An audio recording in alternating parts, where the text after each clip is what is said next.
કોઈ એક ફેરીઓ લારી ઊભી રાખે રસ્તા ઉપર તો આરએમસી વાળા આવીને એની લારી લઈ જાય. જરાક આમ તું પતરાનો શેડ બહાર આવ્યો હોય તો આરએમસી આવે ને એનું જે શેડ છે તોડી પાડવો જોઈએ. કોઈ કશું જ કોઈનામાં ભેદભાવ ના કરવો જોઈએ. ગરીબ હોય અમીર હોય બધા માટે કાયદા સરખા હોવા જોઈએ. પણ આવડો મોટો પાર્ક ચાલે જેમાં કલેક્ટર એસપી બધા જઈ આવે છે.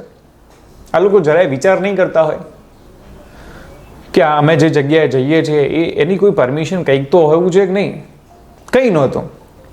જે સંચાલકો છે એક પણ ફાઇલ કોર્પોરેશનમાં કોઈ ફાઇલ જ નથી. એનઓસીની તો વાત જ છોડી મૂકો. એનઓસીની તો વાત જ તમે મૂકી દો. ટેમ્પરરી સ્ટ્રક્ચર જે ઊભું કર્યું છે એની પણ કોઈ પણ જાતની મંજૂરી નહોતી. આ કલેક્ટરનું કહેવું છે. આ બિલ્ડિંગની અંદર વાત કરીએ તો જે ગેમ ઝોન છે એ ગેમ ઝોનનો જે ડેવલપમેન્ટ પ્લાન્ટ હોય છે, માણસને કોઈ એક રૂમ બનાવ્યો હતો એનો આખો ડેવલપમેન્ટ પ્લાન્ટ મૂકવો પડે, મંજૂરી લેવી પડે. આ તો કશું નહોતું. 50 મીટર પહોળો 60 મીટર લાંબો ગેમ ઝોન ચાલતો હતો. કોઈ જ પરમિશન નહોતી. બીયુ હોય બિલ્ડિંગ યુઝ પરમિશન કે બિલ્ડિંગ બની ગઈ એના પછી બીયુ મળે તમને કે ભાઈ હવે યુઝ કરી શકો છો, આ સેફ છે ને આ બધા ધારાધોરણો મુજબ બિલ્ડિંગ બરાબર છે. પણ આ તો કંઈ નહોતું. ટેમ્પરરી સ્ટ્રક્ચર હતું. કોઈ જાતનું બીયુ નહીં, કોઈ પ્રોપર્ટી ટેક્સ નહીં, કોઈ જીએસટી નહીં, કશું જ નહીં. બધી લાલિયાવાળી.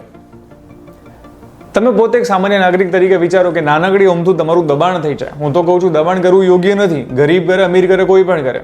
પણ માની લો કે કોઈ જો દબાણ કરે છે તો એની સામે આરએમસી કેટલા કડક પગલાં ભરતું હોય છે. પણ જો આ દબાણ મોટા વગદારો દ્વારા, નેતાઓના સગાવાલા દ્વારા, અધિકારીઓની રહેમ રહેલા લોકો દ્વારા જો થાય તો પછી આ બધું ચાલે.